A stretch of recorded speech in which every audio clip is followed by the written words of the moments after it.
Now we will see some of the parameters that are associated with the skywave propagation. These are the usually you will be asked to write short notes on different parameters like critical frequency, maximum usable frequency, lowest usable frequency, optimum usable frequency, virtual height, and skip distance. Okay, these are all the parameters that are associated with the skywave propagation. Okay, you need to write about short notes like the definition and the formula related to all these terms. Okay, so now critical frequency we have already yesterday discussed in the last video. We have discussed about it. Critical frequency arises with the condition n is equal to 0, the refractive index being 0. Okay, so once again I want to tell the definition of the critical frequency. This is the maximum returning frequency, the electromagnetic frequency. At this frequency, this is the maximum allowable frequency which can be returned back after hitting the ionosphere. Okay, after getting refracted by the ionosphere and getting returned back. Okay, so and that too with the normal incidence. That means, what is normal incidence? The angle of incidence should be 0 degrees. Here phi naught should be 0 degrees. That we call it as the normal.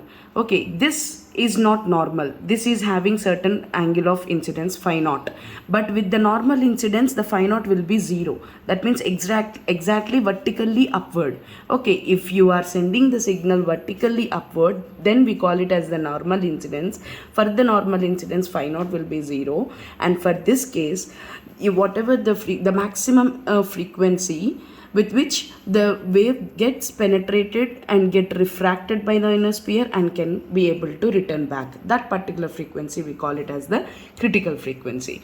So what is our refractive index? It is nothing but sine of incidence by sine of refraction, and here for the normal incidence, in order to get the critical frequency, we are taking phi naught becomes 0, hence n is equal to 0. And what is the formula of n? It is 1 minus 81 n by f square, where this frequency we call it as the critical frequency. Okay, so 81 n by fc square becomes 1, and fc becomes under root of 81 n, and here the n corresponds to maximum value of the ionic density of that particular layer.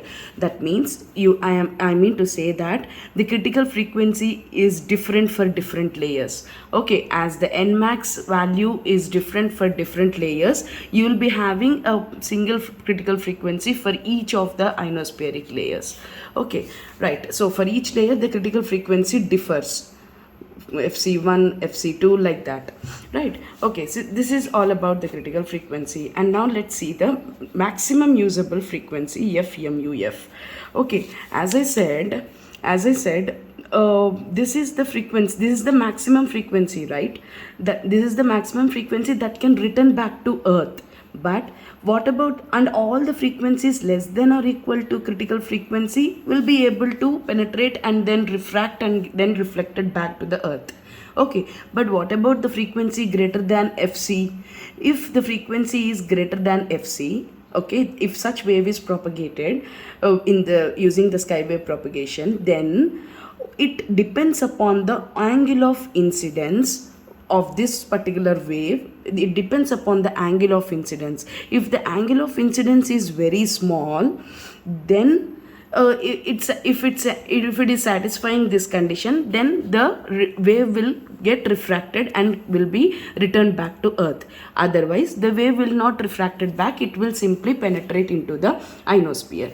Okay, so it all depends upon what angle of incidence you are taking, if f is greater than fc. So for this case, what I mean to say is, for this case we have to look into the angle of incidence. That means for a specific angle of incidence, there must be a maximum usable frequency that has to be refracted and get returned back to the earth, right? So that particular maximum frequency, we call it as the maximum usable frequency. Okay, so now how can you define the maximum usable frequency? It is the maximum frequency that is getting reflected back by the refracted by the ionosphere and get returned back to the earth with any angle of incidence, for a specified angle of incidence. Okay, so let us see those definitions very clearly here.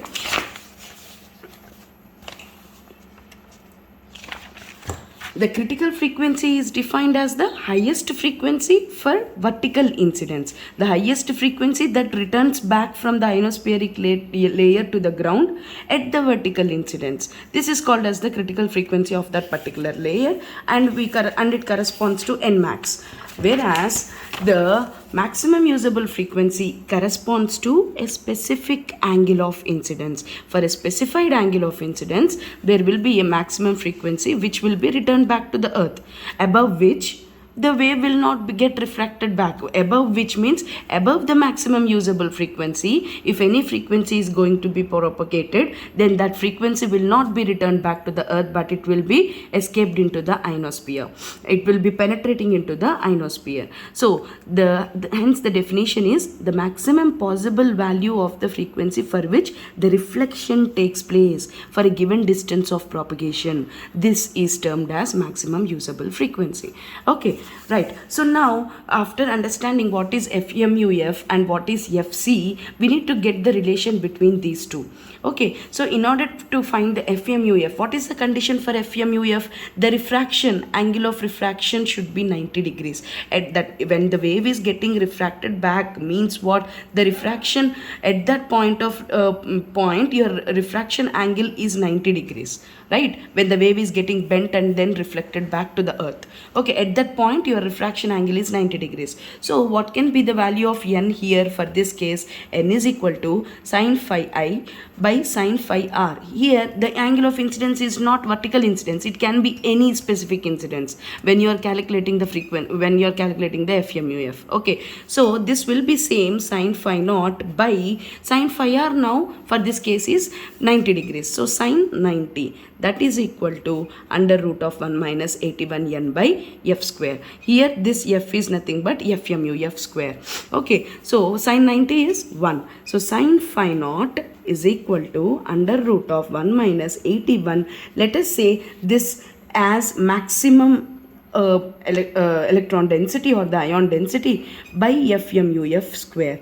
Then I can write this 81 n max as Fc square, because Fc is equal to this one. So I will write this term as Fc square.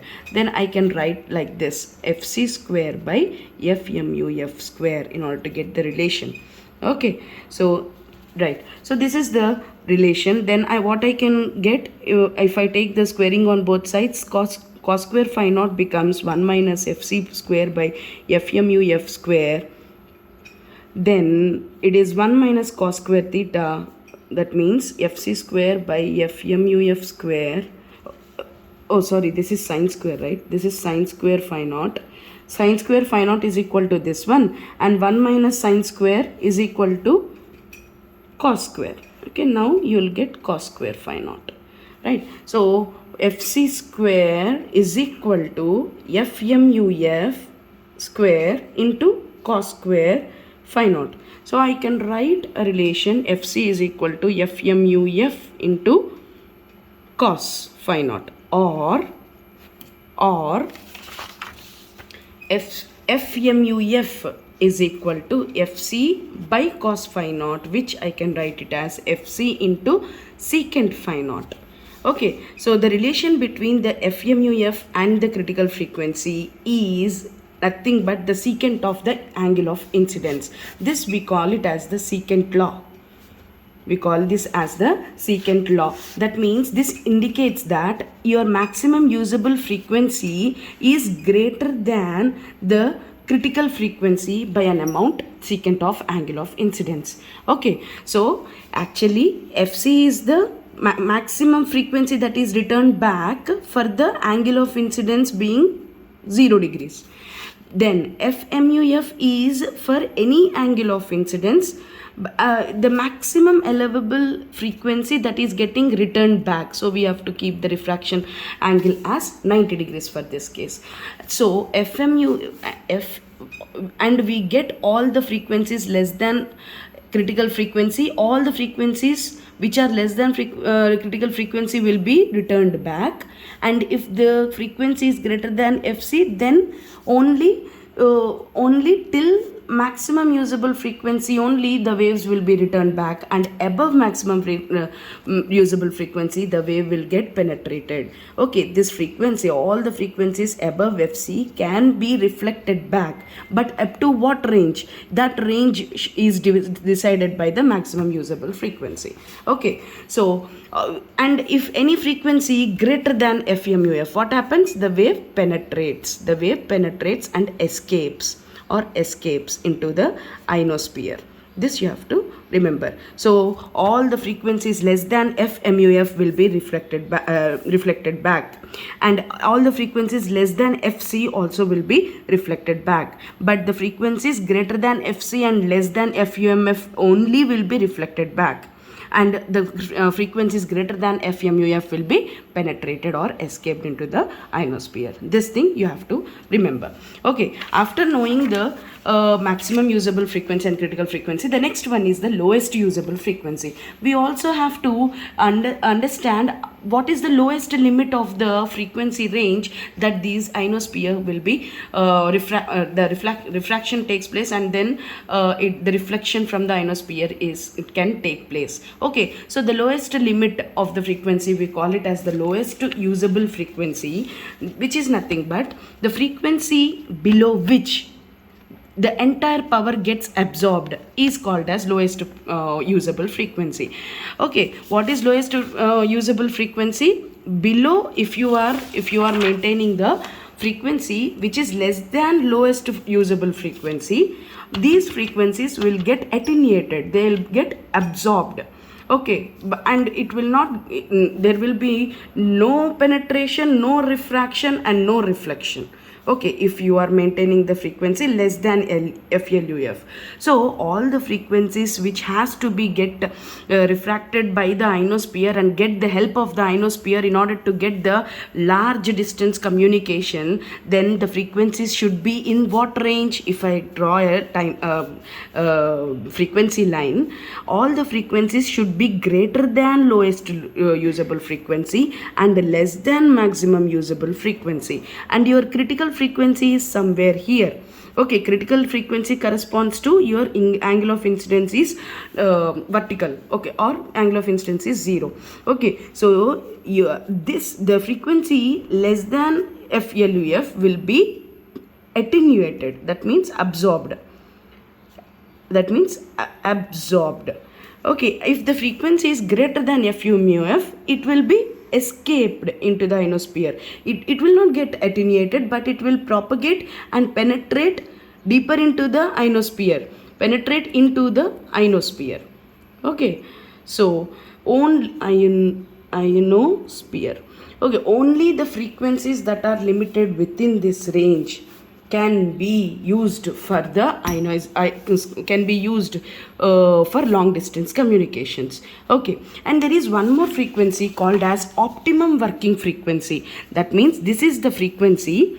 Optimum working frequency can be 15% less than FMUF, optimum working frequency. Okay, OWF is usually 15% of your maximum usable frequency. That means this is the frequency in which the electromagnetic wave will get refracted by the ionosphere and get reflected back, but with the optimum electromagnetic energy is contained within that wave. Okay, by the process of all these refraction, propagation, refraction and reflection, your wave energy might be getting lost, or the electric field strength will be keep on reducing, right?